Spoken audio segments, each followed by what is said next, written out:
Okay, welcome again to another video in our series, Visionary Greatness for Africa. The last video, we look at creating the greatest healthcare system in Africa, and we briefly walk through the realities that will help us to actually realize the vision. And we're going to start with the same format, but this time, as this video is titled, it is titled, Let Us Create the Greatest Education System in Africa. So that's where we're at today, and that's what this video is about. So basically, we're going to look at, in an overview, we're going to look at what's happening in the global stage. We'll have a look at what is happening internationally on the global stage. Then we're going to position ourselves at the table and see where we are. And then we're going to look at where we were, we could say 4 or 5 or 8 centuries ago. And we could look at where we are now based on what is going on. So where were we? Well, we know that up to the 8th century, we had the 3 oldest universities in Africa on the global stage. To mention, which is just for historical information, we had one in Morocco, right? It was called Karouni. It's one of the oldest universities. Well, another one which is very popular in Timbuktu, right? That's basically in Mali. And we have one in Cairo. These are very ancient universities that has been in Africa for centuries. Now, where are we now? Right now, we have 2 universities that we could say can compete on the global stages. We have one in Nigeria, which takes 500,000 students. We have one in South Africa, which takes another 500,000 students. But what we do know that the largest university is in India. That one takes 700,000 students, over 720,000 students. Then we have another university now, which is number 8 on the global list, Bangladesh, which only have 167 million people, even less, a smaller population than Nigeria, which is over 200 million. They have a college that takes 650,000 universities, 650,000 students, right? That's Bangladesh. India, which is 720,000 students, is actually, or we could say, 10 times or 8 times smaller than Africa. So it just goes to show you where our position is in terms of size and what we do have. Now, where are we going? We're going to build 5 new colleges, or we could say institutes of higher learning. We're going to build one in Nubia, one in Ethiopia, one in Tanzania, one in Zimbabwe, one in Nigeria. And we're going to build 3 new research centers. We're going to build one in Egypt, one in DRC, which is Central Africa, and one in Ghana, which is West Africa. Now, our budget for these 8 new construction, we could say, is $11 billion. We're going to spend $2 billion on each of the colleges. That's going to give us $10 billion. Then we're going to take $1 billion and build 3 new research centers for higher education. So that is basically a general overview of the vision, which is going to lead us to having the greatest education system in Africa. So now we're going to walk through it, through the steps, and through some very important procedure about what we need to do and why we need to do it.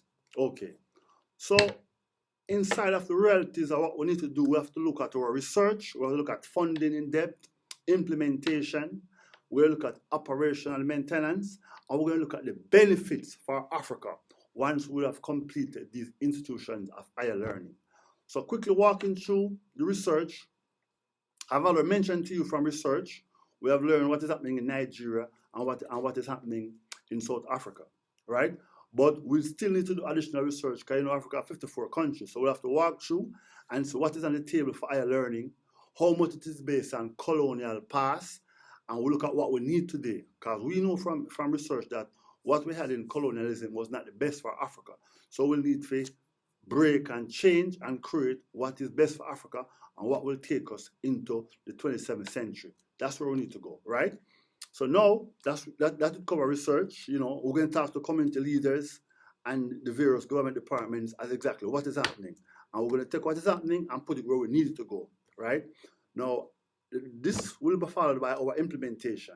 And the implementation, we already identified where we're going to build these universities. We said we said 5 countries for colleges and 3 for research centers. We already mentioned those countries. So total we'll be covering 8 countries, basically. Now, back to funding, which always come before implementation, where we're going to get the money from. We mainly look at 3 areas of what we offer to the world. In terms of mining, we look at agriculture, and we're looking at getting foreign exchange to debt write-off. Basically, in mining, we know we have a lot of cobalt, bauxite, and we could say gold, and other minerals. Now, as mentioned in our previous video on healthcare, we'll have to sell these things to get returns so we can build this system of having the greatest education system, which is basically building 8 institutions of higher learning for tertiary education. We have to sell what we have to get the money, our return on the money, so we can do these things to achieve this great vision. And that will cover agriculture. We have to sell agricultural products, whether it be coffee, whether it be palm oil, whatever we sell, we'll have to sell these things at a price that we can get the return on this money to build these institutions, to build this vision for Africa. Debt relief, in the past, we know we have customers who we had worked for and who are still working for today, who owe us a lot of money. We'll try to use what they owe us to write off debt that they claim that we owe them, so we can have money in Africa or in our banks, local development bank, so we can have the cash flow to implement these projects.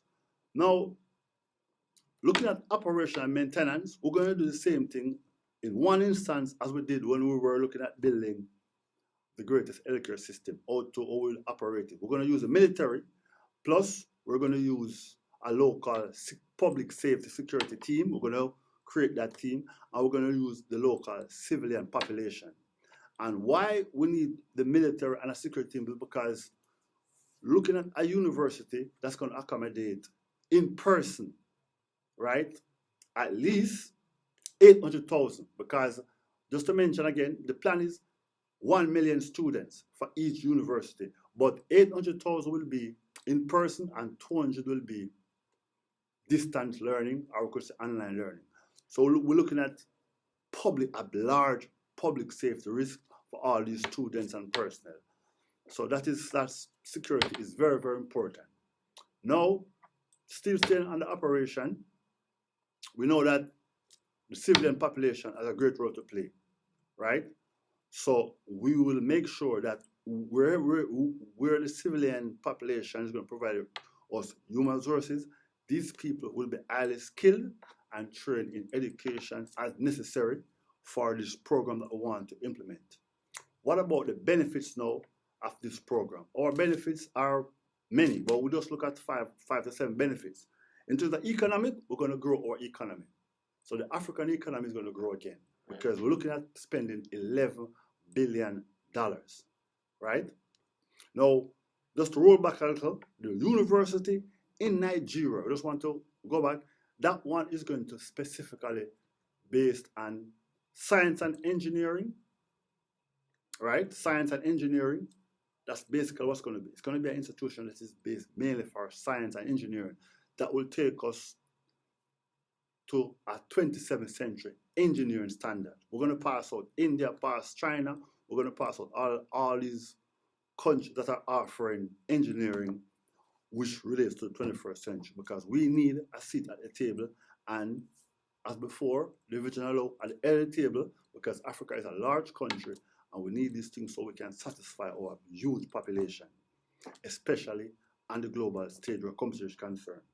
So just to mention the university in Nigeria, the one in Nubia, Ethiopia, Tanzania, Zimbabwe, those are going to be regular institutions of higher learning.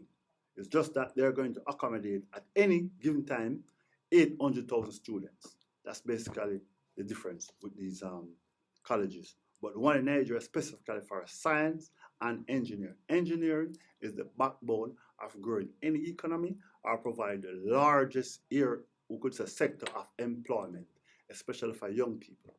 Very important, engineering. Okay, so that's one of the benefits.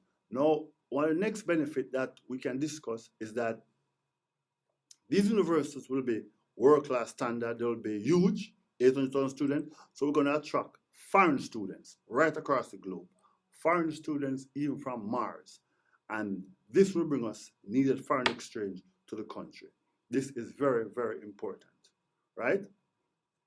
Also, we are going to look at creating our own scientists and doctors that can develop for us a space program right across Africa. We need a competitive space program. We're going to build our own engine for spacecraft, our own spacecraft. We're going to build we're going to build at least 3 space stations across Africa, apart from what is in South Africa. One would probably be even in Ethiopia, right? That's where we're going with this vision. And it all starts in the school, in the Institute of Higher Learning, especially at the one in Nigeria for science and engineering, or good so aeronautical engineering. That's very, very important, right? And still seeing the benefits now, we want to also emphasize the brain drain that happens to Africa yearly, because we know many people want to study in Africa. They are looking at outside, even though there are local opportunities for studies, but everybody wants to be competitive. So that's why we got to bring our standards to the world level and pass what is best in the world. So as we said before, the largest university we know is in India, 7,000 students. Our university, we're looking at 800,000 in person and 200 long, so we're looking at 1 million, so we're way past 700,000. Bangladesh is number 8 on the list. They have 650,000. Like we said, we're looking for 1 million, so we're going to go past Bangladesh, right? So we're going to go right there in terms of being ahead at the table where higher learning is concerned and the international stage. So now this is going to give us the capabilities to retain local talents in Africa, so that basically we'd like to keep at least 60% of our talented and brightest minds in Africa, studying in Africa, developing in Africa, and creating systems and mechanisms that can benefit the African population. And later on, we can even export expertise, just like how NASA export their space expertise around the world. We're going to have our own space stations backed by these universities, especially in Nigeria, that we can also export knowledge of walking on Jupiter, walking across Mars, and walking across any planet, as long as we walk in the vision that's going to allow us to do these things. So these universities are the backbone and foundation of those great visions, right? So that's basically what it is. I mean, and in concluding, some may ask, can we accomplish this? Sure we can. We're looking at $11 billion, and we're looking at creating a future for Africa that's going to last for at least 1,000 years. Let's repeat. We're looking at 11 billion that's going to create a future that's going to last for Africa at least 1,000 years in higher education. This is very important, because not long ago, someone spent 45 billions on a social media platform. There are also folks who buy yacht that's cost close to $1 billion. Now, if you look at a yacht and you look at social media and you spend billion and over $1 billion, compared to education, you're spending $11 billion on education. That's going to basically give you 8 institutions for higher learning, 3 for research, and 5 for studying your degree, your doctorate, your PhD to the highest level. That's basically where we're going on with this vision. Now, how are we going to achieve it? It's all in our hands. If we dream it and we meditate on it and we put in our heart, just like what happened in the great Kemet or in Tar City, we can also realize these visions, right? Way back, thousands of years, 4,000 or 5,000 years ago, we had institutions in ancient Kemet and in Tar City that actually changed the landscape of North Africa that people are still going to look at today. So we did it then, we're going to do it again. The same people, basically, it's the same country, we're just in a different dispensation. So we thank you for watching, we thank you for listening. And if you want Africa to have the greatest education system in the world, like, subscribe, and share. and help us to push this great vision for Africa. Let's take a quick look at a few of the books that we'll look at briefly so we could have done and make this presentation. So we have here a book, Africa, Higher Education. Here we have International Education Encyclopedia, very important book. We have two more encyclopedias here, Education Law. And we have here an encyclopedia of secondary education. We thank you. We ask you to strengthen us as we make African education the greatest, and strengthen us by sharing the vision, by liking, subscribing, and sharing the video. And like we said previously in our video of creating the greatest healthcare in Africa. Remember Africa in your songs. Keep Africa in your songs, and the higher power will do the rest. See you soon.